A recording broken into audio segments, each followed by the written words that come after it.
this doing? Hello. Oh, We're live.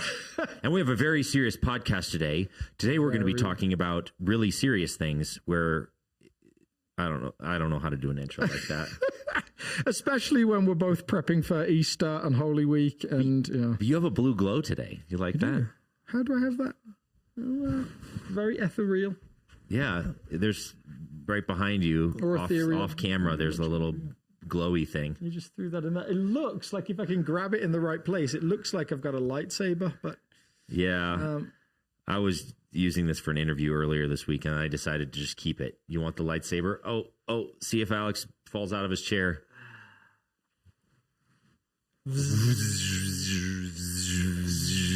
I am your father. Oh gosh! Wait, no, he didn't have a blue lightsaber.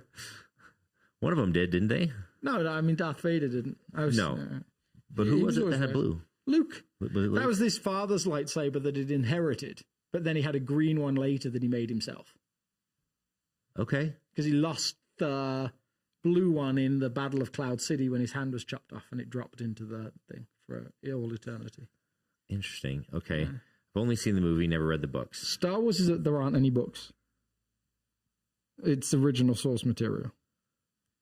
Oh my goodness. We are through the, whatever. How do you not know this about Star Wars? Well, that's information that's in the movies? Yeah. It talks about him making a green lightsaber? Darth Vader says to him in the third one, I see you have constructed another. Your training is complete. Or something like that. Really? Yeah. Dude, we are going to sit and watch. Okay, we're canceling the podcast. The new podcast will be me and Aaron sitting watching old movies together. So, tell me. There are books. Written afterwards, retrospectively, that someone put together. Yeah, so I mean, I'm just saying, it's not like... I didn't know which one was first and which one was second or whatever. So you've got some movies, you have to read the books because they were written first. You can't just watch the Lord of the Rings movies. Ideally, you read the books first. Harry Potter, I'm starting to come around to the way of thinking that Harry Potter is a children's series that people hold on to way too long. So, I'm kind of over that a little bit. But Narnia, now that you're over your 40s, you finally have let go of Harry Potter. I never loved Harry Potter in the way I love Narnia. I do see elements of Jesus in it, but I think with Narnia and Lord of the Rings, he just imbibes it all. Yeah. So I'm always with people like, oh, please say you're going to go read the books, even if you've already watched the movies. But with Star Wars, I'm like, yeah, if you want to. I don't think it really matters. They're just, if someone just sat with the movie and just went like this.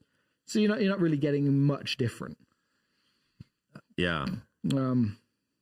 Well, there you go. I tried to start serious, and somehow we ended up on Star Wars. You have a gift, my friend. It's one of the great stories, but not the greatest story ever told, which we might be talking about on Resurrection Sunday next week. I see what you did there. He's the master of segueing off script and back on.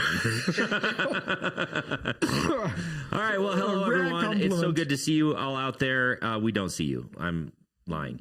But we assume that you're out there watching the show. And today we're talking about drum roll, the Sermon on the Mount. Yes. For I don't know, how many week. But this is the last week of season 2 or part 2. Part 2. Of the Sermon on the Mount, and then we're going to go chapter 6. Season 3 will be in the summer. Yep. Yeah. So it'll start either the start of June or sometime in July. Yeah. And so then we will get back to some. I mean, there's some great, but chapter 7 is definitely shorter, so it's maybe 6 weeks in chapter 7. Whereas this is our 11th week, I think. No, 9th week in chapter 6, and we spent 11 weeks in chapter 5. Yeah. So right off the bat, we have a few questions. I'm doing air quotes, questions that came in.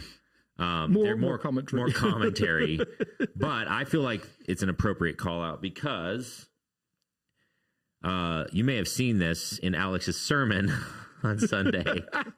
So One of you said, "Did you get it from this?" You had to have, right? Oh, this is all right. So let me describe. This different. is Maslow's hierarchy of needs with the Wi-Fi at the very base thing. Like before food, shelter, water is Wi-Fi.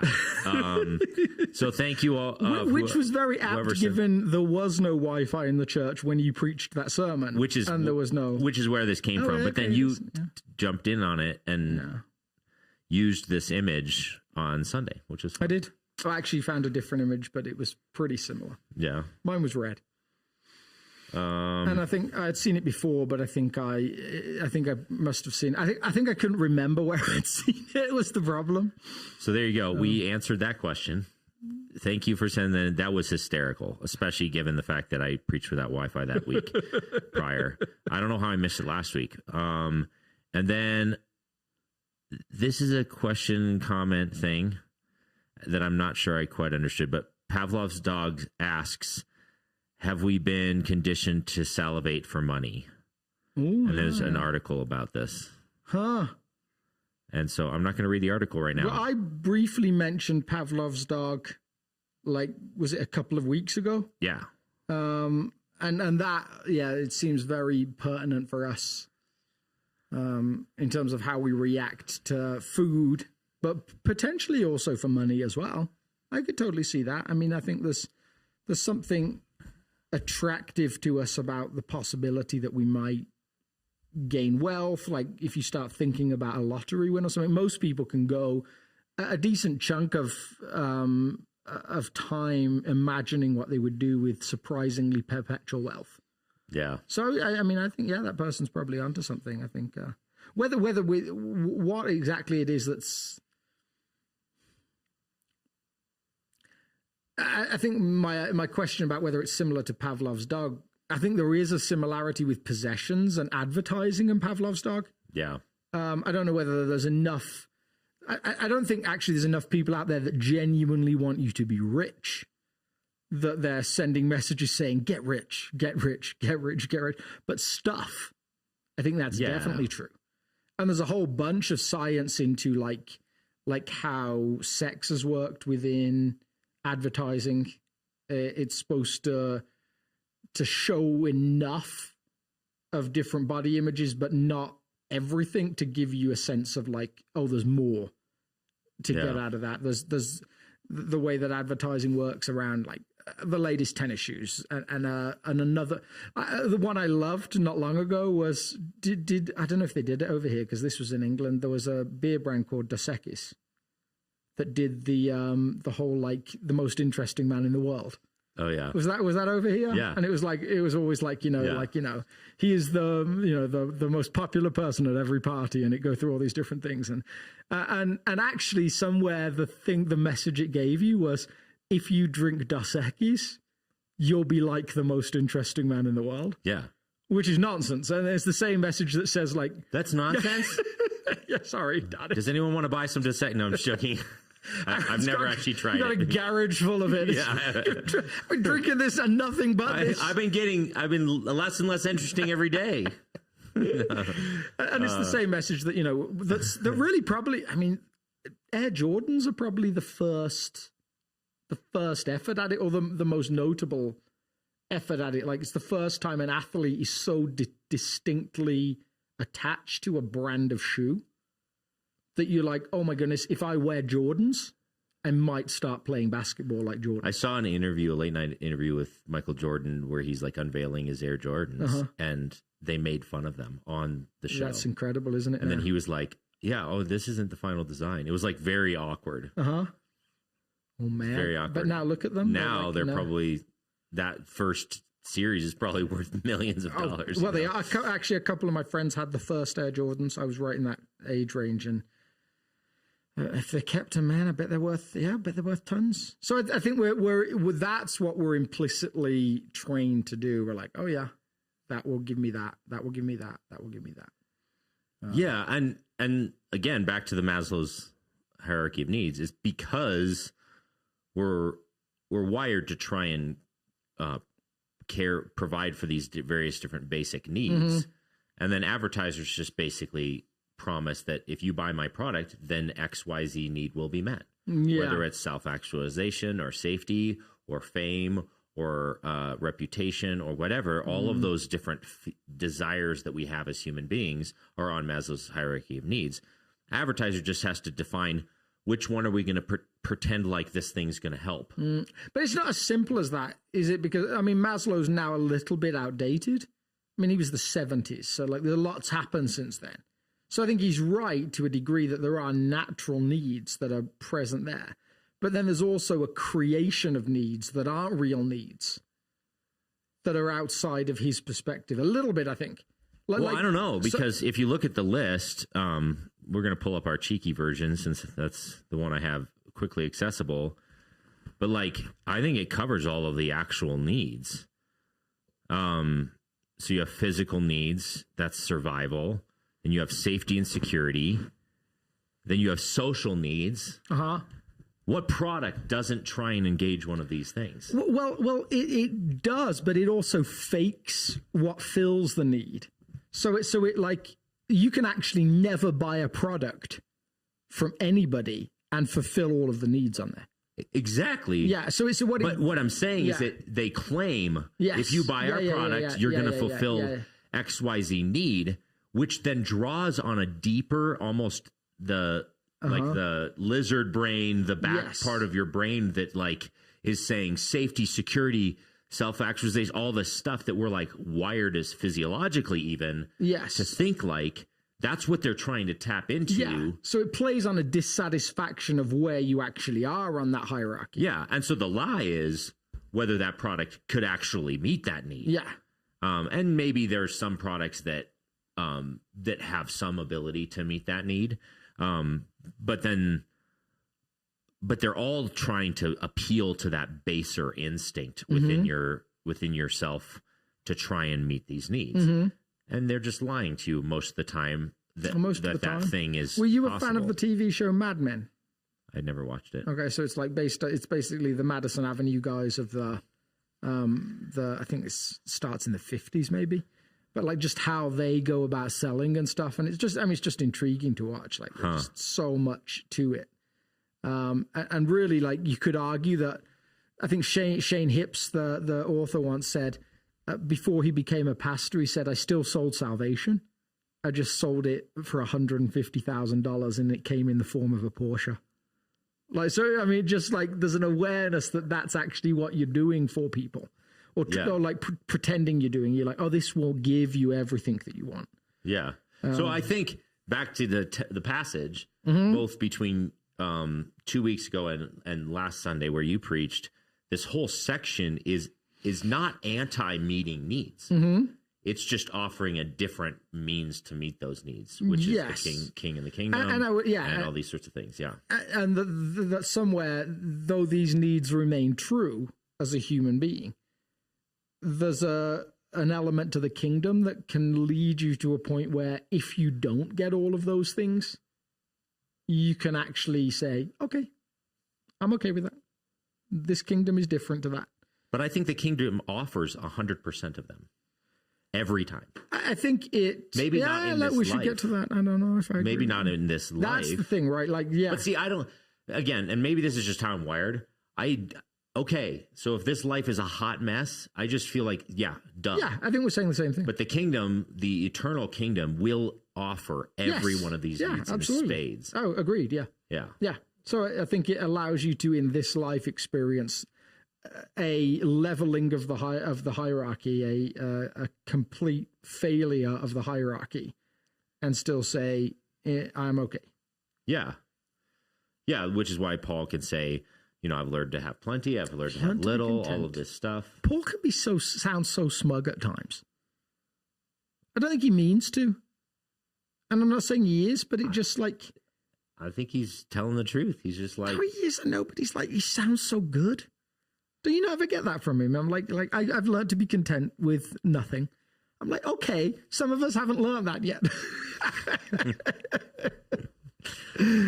Fair enough. Some of us still want our Air Jordans and we're working on it, okay? Some of us, the salvation of Jesus hasn't permeated every single area of our lives yet. What? I thought that was it. I thought no. I think that's what I wrestle with when I'm reading it. I'm like, oh my goodness, you really have allowed this thing to get to every single level. But I actually think that's a rabbinic thing. Okay, so it's using like a rhetorical. I don't know if it's rhetorical. I just think it's like I was actually just listening to a podcast by a rabbi. Uh-huh. And the guy does sound like a know-it-all, but that's because the podcast is, it's in rabbinic style. The other co-hosts are his disciples. Okay. And so he's constantly asking, like, what do you see here? Uh-huh. And asking him to fill in the blank, like they're almost like an elementary school class, Uh-huh. and he knows everything about the subject. Uh-huh. And so I think, and I could, obviously I'm projecting a modern rabbinic style back on it, but I think maybe if you're the rabbi, you're supposed to be, quote unquote, put together enough where you're able to say stuff like, Paul, follow me as I follow Christ. Like I'm figuring it out, but if you can be more like me, then it's a win all around. Like that's the rabbinic thing. I think that is true. I think that the implication can be, I figured it out, not I'm figuring it out. I know. Present tense. I think it's a past participle. But I think that's maybe one of the hazards of the job. Yeah. You're like, I have a crowd full of people who are literally trying to mimic my every physical movement. Yeah. And maybe I do know everything. It might be one of the psychological hazards of the job. Yeah. So sometimes he comes off as like, strangely similar to being a Baptist pastor in certain parts of the South in the 80s. It's like, you are the perfect human being. Yeah. I do think that you're right. There's always that facade or the what you see of someone in a position like that. And I think South is a church that has kind of tried to allow a little bit more visibility into the humanity of people that are involved in leading it. The show being one of them. Yeah. And there's other churches that are like that, and I'm glad for that. Well, that level of incompetence is running this whole thing? I remember Paul Tripp said, like, he was talking in one of his books on marriage about some of the crisis he and his wife were going through, and he said in the middle of an argument, he turned around to her and went, 95% of the women in the church would love to be married by a man like me, to a man like me. And his wife turned around and said, yeah, I'm one of the 5%.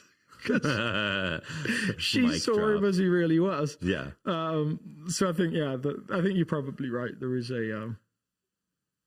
it must get in your head a little bit to have so many people listening to every word that you say and copying everything that you do. Yeah. I don't know. Anyway, so on this, back to the subject of Sunday. We say anyway a lot on this book. Anyway, getting back. Anyway, we should probably talk about the subject for the day. And if you're still out there listening, I apologize. I mean, I get all this feedback of like, no, we love the intro banter.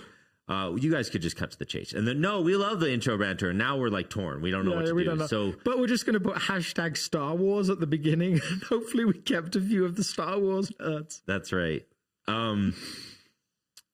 So tell me, how did it feel to like, to preach this passage after being laid out the promise that I gave people promises. So it was challenging because one, I don't think I did a very good job of it, and two, I'd already done a chunk of like my structure. So I was like, okay, how much am I willing to just throw away everything that I've got like prepared just to appease Aaron's desire to not do all the work he was supposed to do? So I think I liked that we tried to hold the tension that all of this passage is correlated. All the sermon is correlated. Chapter 6 is correlated. Like they're all, they run on from each other. And even the opening of my passage, therefore, gave this like heavy point back towards, based on what you've just learned, because of the thing that came before, then this is how I want you to live. So I actually love when you get to do that as a community, to recognize the way that things flow on. And it all ties together. Yeah. So then let me ask this. I noticed you spent very little time on the illustrations that he has in the text, birds and flowers. You reference them in passing a couple times. So what was your I think that's maybe where most preachers go. I think they probably Probably linger there for ages. Yeah. And you mentioned them in passing, almost in a this isn't a great illustration way. So to unpack your reasoning for why you wanted to go into the second movement, or actually you went backwards and then you went to the end. More. Yeah.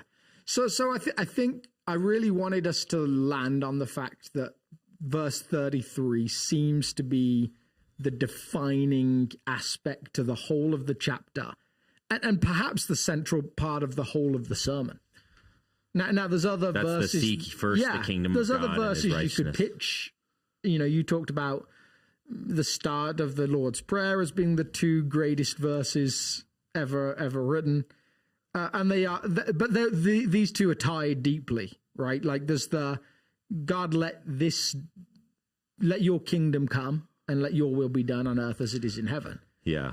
Deeply tied to, and I'm, as my small part of that, I'm going to seek first that kingdom in my own life. Yeah. So it's this beautiful picture of what the church is when it's made up of millions of individuals whose main goal is to be formed in the way of Jesus.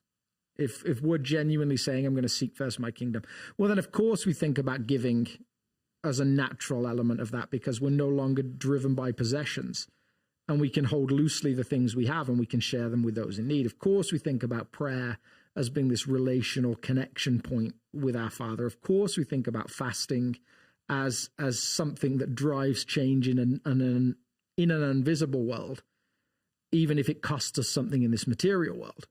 Yeah. So it feels like if we were going to land well, then that's where we needed to land. Like, I'm going to seek first the kingdom and trust everything else under this broad scope of we don't need to worry about this life. And I think Jesus models that. I wanted to get to how Jesus modeled that on Palm Sunday, with it being Palm Sunday. So I think the illustrations, I think they probably worked perfectly in Jesus' day. I think the danger of them sounds like I'm the one, and anytime you're preaching, you feel at times like, am I just judging scripture and valuing certain bits over others? Because even just selecting some texts and not others makes that assumption. Totally. And any preacher that says he's doing differently, tell me why you spend far more time in John's gospel than you do in Haggai chapter, whatever. Yeah.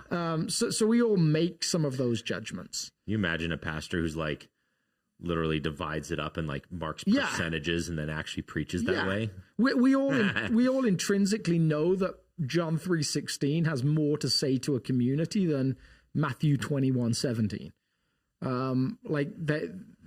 So to me, those illustrations, they, in the first century world, sum up his opening statement. Do not worry about this life, which I wanted to focus on. Yeah. And he gives these couple of examples that can sound almost like a hippie moment to us in the 21st century. It's man, have you seen the birds in the air? They're just free. You ever thought about the flowers? They're just free. They're just flowers. They're just doing their thing. And it's really hard for us in our world of mortgages that have to be paid, in our world of car loans that we at least feel like they have to be paid, in our world of credit card debt, to take that and say, I know what to do with that. Yeah.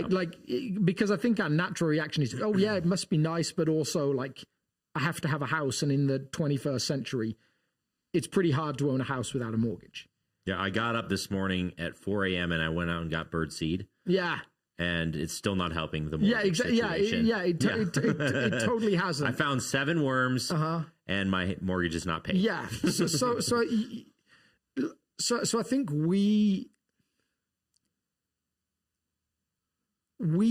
intrinsically know that we now live in a world, and again, not valuing it as good or bad. 100 years ago, the average person spent 95% of their income on food. 120 years ago, and that was pretty consistent for a lot of human history. Unless you were very rich, you didn't spend a lot of money on housing. and people lived in shacks, they lived in hovels, and you still see that in parts of the world. Like you go different places and you still see that. They're building out of natural materials with their own hands. And we might even say, oh man, like there's something beautiful and simpler about that. But we also recognize it's really hard to make any decision that just opts us out of that system. Yeah. Like, what do I do with my family now? We have 25 years left to pay on our mortgage. Like, to opt out of that and still keep doing what we're doing, even just me doing this job, like somewhere, like, what do you do? So I think those examples, they're accurate, they're right. Jesus gave them to us. There's stuff to draw from them. But in this case, what I didn't want people to get overly obsessed with was trying to think, how can I be like a bird? And how can I be like a flower? Because I don't think that's Jesus' major thesis in the text. I actually think it's that thing that you and I just touched on. His major thesis is, and even if we become like a flower that's gone tomorrow, it's okay. Like seeking the kingdom is still the thing that I'm called to do. And even if I'm a bird that doesn't get the seed, as many birds don't, then I'm still okay because I seek first the kingdom, and this kingdom is bigger than that thing. Interesting. So that's kind of where I wanted people to get to, instead of being like, yeah, just if only I could think like a flower, life would be good. Because I think that can be almost the implicit takeaway, even though I don't think it's, as I say, it's Jesus's point. Interesting. So it felt like I wanted to reference it, but I wanted the weight of time to land on the first verse and the last verse, the therefore. And I really felt like I loved your sermon. I really felt like it would be helpful to people to pull Peter into that as an illustration, like on the ground in Scripture. Yeah. Which then we'll also come back to on Easter Sunday, which will be fun. But just that idea of what it is to model seeking first the kingdom over those other things. Yeah. Felt like, oh man, this could be a really valuable setup to where we're going. Yeah. So you jumped out of this particular text into that story of Peter. And again, what you just said, to illustrate, because he has, if you weren't there, it's the story of Peter's essentially first significant encounter with Jesus. Mm-hmm. Fisherman. Jesus tells him this mountain man tells him how to fish, and he's like a professional fisherman. So brilliant.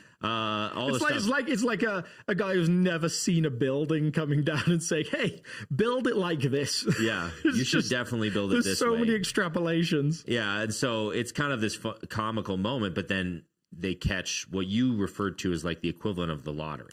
Well, it's so and there's so many nerd factors to this. A book I meant to recommend if you like this kind of thing is Kenneth Bailey's Jesus Through Middle Eastern Eyes. Yeah. Like he does a deep dive on this whole passage that was really helpful to me. And so he talks about how, like this is how much knowledge this guy has because he's lived there and he's been in it. Like he talks about fish, like their daily migratory patterns in the Sea of Galilee and how they're on the surface during the night because it's cooler and they're down in the deeps. So you can't net fish in the day. Yeah, you hinted at a few things, and I was like, "Oh, it sounds like you did some reading this week." Yeah. So there's basically there are no fish to catch with a net in the daytime. You can catch fish with a line in the daytime, but to go out and do that net fishing, and then there's times at night where if you get to the right place, usually I think they say it's usually in specific spots, and you can throw a spear in. And you can't not hit a fish. I mean, they're so tightly packed. So you just throw in a net and it just pulls them out by the netful. Now, the only way that changes in the day is if they happen to have hit a spring coming up from underground. And the fish will gather around the spring coming upward because it pushes cold water up from like underneath. And the fish will like follow it to the surface. And so there's occasional stories of people finding a new spring that's kind of jumped up out of somewhere and the fish gather around it. So if you found that could be, if you were the only one that knew about it, it could be just this perpetual source of wealth. You just kept going back to it when nobody else was fishing and you kept dragging in fish. And so it's like It's like that lottery idea of getting the annuity that just pays out every year, and you never have to think about anything ever again. Yeah. So that's like sort of what happens is this that's incredible catch of fish. That would be Peter's natural assumption outside of Jesus just magicking the fish there. Yeah. The natural outworking would be, Jesus has found like a spring bed in the lake, a spring in the lake bed. And he's now like, this is the spot. We can keep going back to this spot. Jesus has made him rich and he's made us rich. Oh, fascinating. See, yeah. Like you implied that, but I didn't know the reasoning behind why that was the and case. it just like eventually like how much time can I spend to this? Like if I'm Kenneth Bailey and I've got like 50 pages or a 2-hour lecture, like fine, but no, I mean the idea came across. I just didn't have the evidence necessarily. So and then the illustration of this story is an illustration of seeking first the kingdom, because essentially they come in and Jesus is like, that lottery that you just hit, leave it behind. You never know. Like, you never know what happens to it. Like, is it just Jewish rhetoric? Do they actually sell it and then go? But the language is distinctly, And that moment, they left everything and they followed him. Like, did they leave the fish for the guys? Did they leave them for their families? We don't know.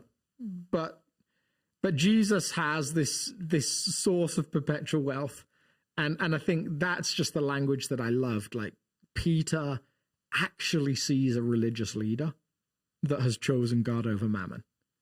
Because lots of them talk a good game, but we see all through the Gospels Pharisees that are distinctly interested in money, Sadducees that are distinctly interested in money. It's a rarity that you see a religious leader who's just like, don't care for it, don't need it. Most of them have become richer because of their faith or their religious position than they would have without it. Yeah. And so now Peter's found this guy who's just like, I don't need it. So that felt like this story centered in scripture that could kind of catapult us to the question of like, well, how do you do that then? Like, what is the mechanism by which you might be able to leave behind whatever perpetual wealth seems on offer? And we've got people in the church that have done that. Yeah. Like there's some great stories in our community of people who've just had it staring them in the face and said, don't need it. Yeah. I have enough. So what's the language then was the question, which really to me led us to that last part. Yeah. So this, you're essentially arguing, and I agree with you, that this is sort of the big thesis. There's multiple movements obviously in chapter 6, but this is kind of maybe a great summary statement. If there was a big idea for the whole chapter, that seeking the kingdom first, like getting that priority in place, is what you should be focused on. And then all of the rest of your needs will be met then by that priority, by that kingdom, is the theory that Jesus is laying out. And it's maybe, I do think it's interesting in life, like, and I did unpack this just for a little bit. When you try not to do something, it's not usually a helpful practice. Like saying, I'm not going to worry seems to like potentially create more worry. And Amy Jill, what's her name? I'm blanking on it. She's a New Testament professor. She wrote a great book on the Sermon on the Mount. And Amy Jill. I think it's Amy Jill or somebody. Amy Jill, Sally, Lisa. It's one of those, girl names. No, it's a double barrel name. I'm going to pull it up right now. It is going to be super irritating. It's like a hyphenated name. Amy Jill. Amy Jill Levine. She's a New Testament double hyphen almost. She's a New Testament. Not Avril Lavigne. No, not Avril Lavigne. She did not write any books on the Sermon on the Mount that I'm aware of. Yeah. Some great songs in the 90s if you're into that kind of thing. She's a New Testament professor who's actually Jewish. Nice. So she's a bit fascinating, really, as a person to read. And now I can't remember why I'm quoting her. Oh yeah, she talks about how she sees that in her students. Like when they study this passage, she'll see them start to worry about the amount that they're worrying. Well, I'm worrying about the exam I've got to take. Is that wrong? Like, I'm worrying I won't get enough good. And so, like, it's almost like in trying not to do it, they become more likely to do it. And you see this with all sorts of different avenues. So like that's another reason why I didn't want to over focus on the do not worry passages. Interesting. Yeah. So I used to work, we started working when I was a youth pastor with a group out in Barcelona, and it was a drug rehab. And one of their strategies for helping them stay clean was to just have them work tons of hours, to create minimal space where they were just sat around with nothing to do, because that's where they tend to see them go back to drugs. What's that saying? Idle hands. Yeah, the devil, devil's something or another. Yeah, or the devil's playground or something like that. Yeah. So it seems like do not worry is best accomplished. Being obedient to the command to do not worry is best accomplished by seeking first the kingdom. Yeah, that's and leaving behind wealth. The passage before, again, best accomplished by seeking the kingdom. Jesus doesn't say to Peter, give up the money and do nothing. He doesn't say give away the fish and just sit on the beach. He almost doesn't even reference the fish. He just says, follow me. Yeah. He leads them into a preferred future. Interesting. That allows them to leave behind the past.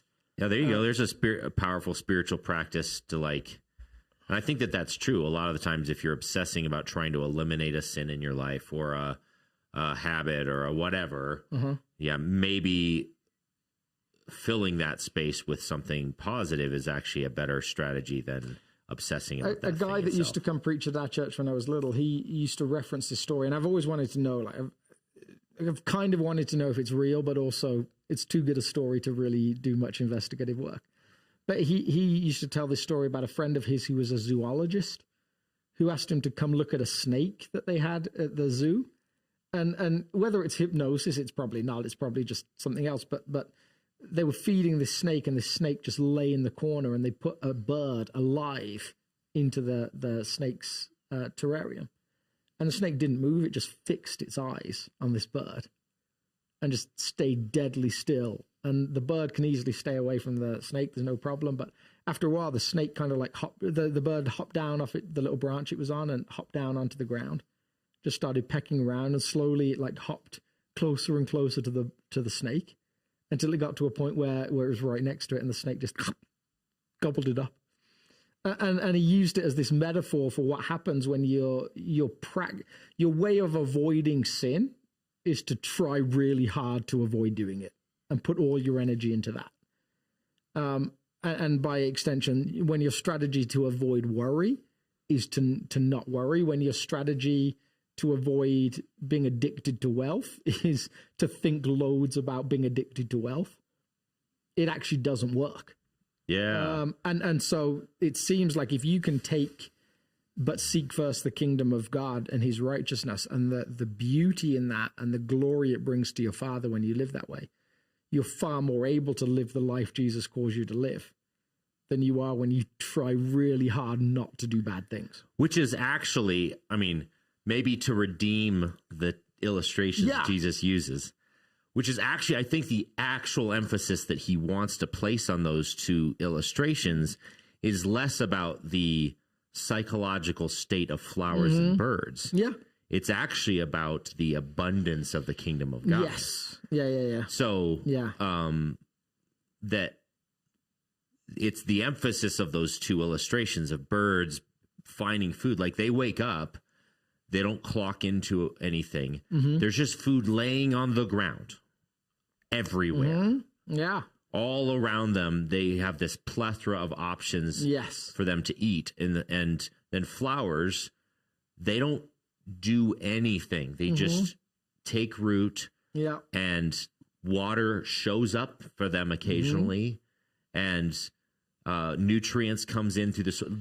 They don't do anything because the earth and God's world and his created order, his kingdom, are all obeying the systems and structures of how it's supposed to work and function. Yeah. Now, interestingly, we have a friend, we both have maybe a little bit more of acquaintance for you, I don't know, but One of my friends in my small group is like a super big green thumb. Yeah. And he loves plants and all of this stuff. And he does all this research on like, if you just let the world sort of function the way it's supposed to function and without as much greed and, you know, that a lot of farming has like destroyed the atmosphere and destroyed the soil and all this stuff. There's just a plethora of energy and life and all this stuff to be had. Yeah. And that's enough to provide for all of the needs, which is exactly what this is saying too. It's saying you seek first the kingdom and you enjoy his world, his kingdom, his way of thinking. You focus your attention on the king and his goodness and the beauty that he's created the world. All of that is your attention is there. And then you're like, oh, should I worry about stuff? Well, why would I worry? Like, I'm like, there's just this world that's just teeming with life and goodness and beauty. And it tends to be when human beings obsess over gaining more and obsess over the future that they tend to break some natural rules.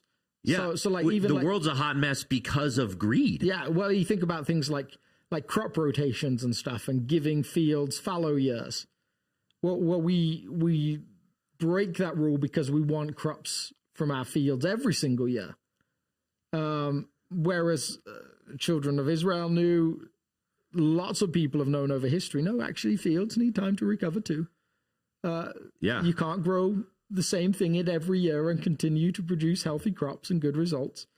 Exactly. We've started working on the seventh day because we believe that we can grow the business a little bit better if we break that rule. If 1/7 better than the business next door that's closed. Yeah. So it's like, it's become like someone said to me years ago, and it's always stuck with me, that really at its heart, America as a nation has two gods, sex and reaching your potential.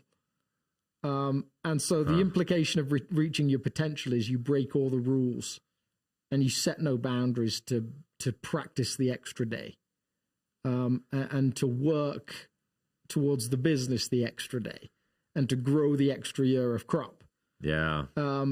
Because you've never really reached your potential if you don't. So I love, like, there's this theologian named Walter Brueggemann. Walter. Interesting dude. He's kind of funny, but he's a Old Testament scholar, but he does a lot of deep work on Sabbath. Yeah. And one of the most beautiful images I've heard of what Sabbath is meant to be is like, I don't know if he used this term exactly or if I'm translating it from his writings, but it's like flipping the bird to the system. Yeah, totally. So taking Sabbath is like, I'm not playing this whole keep up with the Joneses game. Yeah. And so it's like practicing Sabbath is like this, it's a violent attack on the systems of the world that says, I have to make more, I have to gather in, I have to like accumulate more. And then the follower of Jesus says once a week, they're like, by the way, just so my own soul knows and everyone else knows, I don't play that game because I'm like the bird. And the heartbreaking thing is the church ruined Sabbath, right? Yeah. Like, I mean, maybe just for pastors. But I think, like, so you go back and you read what the Jewish Sabbath looked like. Yeah. There's no, like, church attendance.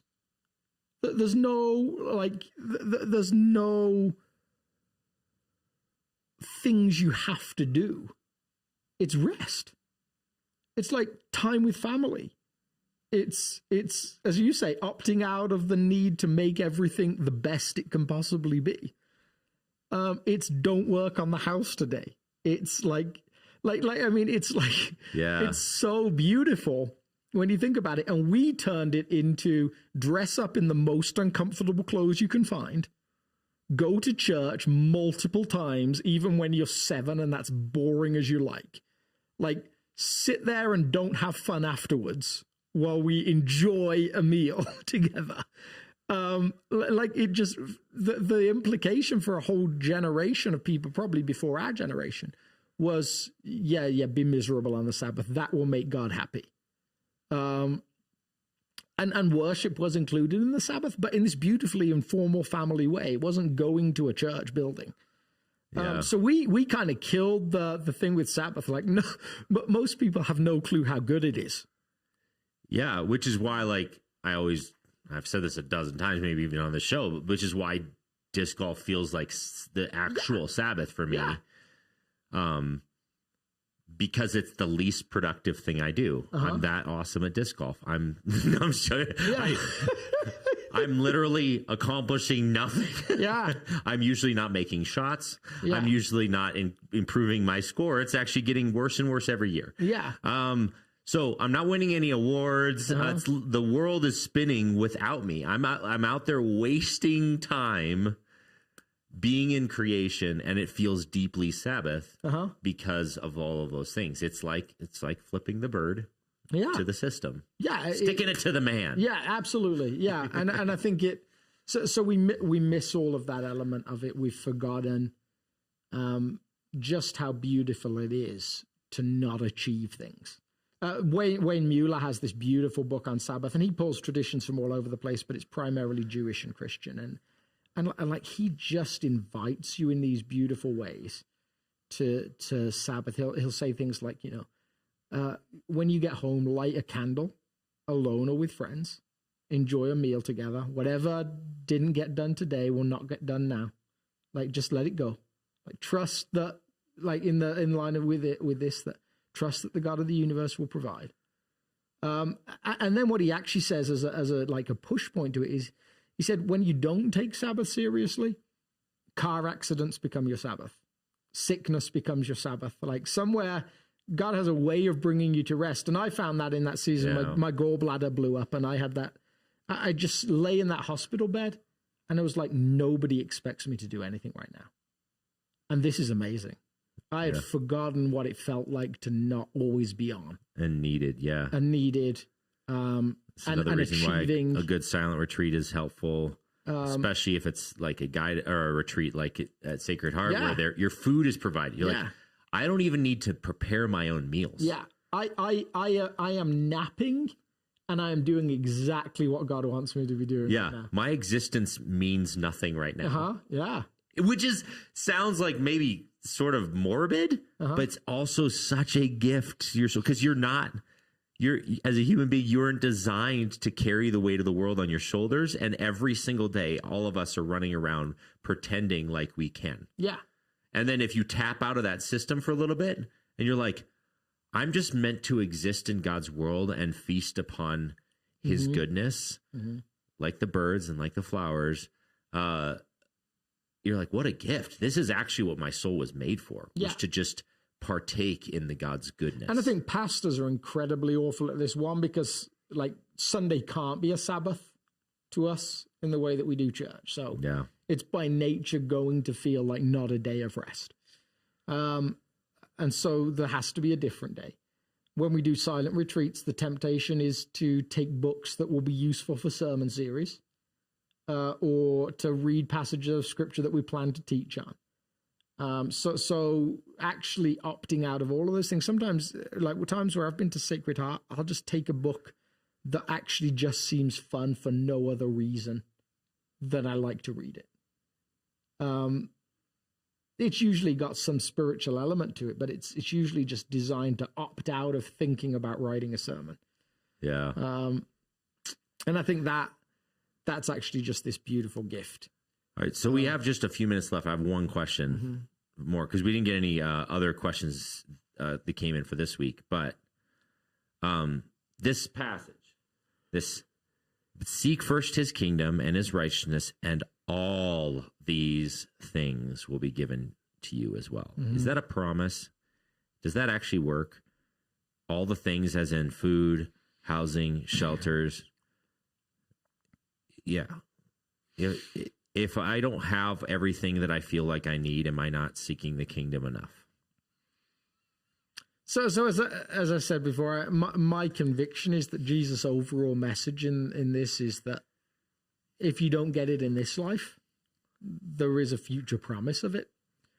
I think if that's what he means, then I have a bunch of questions that go unanswered, which is fine. I'm used to having questions go unanswered. You can't be a pastor. Although, that's another tip. You want to be a pastor, get comfortable with unanswered questions sometimes. So I think my struggle with it, I think is an existential one, but also an anecdotal one. It's like, well, what does that mean for my friends in Haiti? Right now, who the country's blowing up, they have no resources. The island's been decimated. There is no food for people. Like that thing is going to get worse and worse and worse outside some miraculous thing. People are dying. People are hungry. It seems like God isn't providing. Kids are walking around with no clothes on. Like, so what does that mean for them? Because some of them are very godly people. Some of them deeply love Jesus. And I've watched some of them sing songs that simply that say over and over again, Master Jesus, in the midst of earthquakes, in the midst of like nothing, and they've said it with tears running down their faces.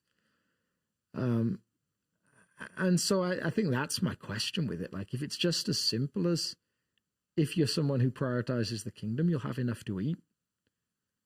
I have so many people that I know that haven't had enough to eat. Yeah, but I think if you couple it with this last verse in the chapter, which maybe you can't even see because I've let me scoot this over. Therefore, do not worry about tomorrow, for tomorrow will worry about itself. Each day has enough trouble of its own. Like, Jesus isn't naive. Mm-hmm. He's not saying there's no trouble. Yeah. He's just saying, like, okay, how often do we worry our answers out of existence? Yeah. So let's just live in the moment and pursue the kingdom, and then reap the harvest of that in our souls. Yeah, I think one of the things that gets forgotten with this passage is Jesus isn't saying don't work hard. Yeah. Like, his language is about the worry of tomorrow, not when you don't have enough to eat today, don't do what you need to do to get resources. Yeah. And even our conversation about Sabbath, you have to be intentional in order to enjoy Sabbath. Yeah.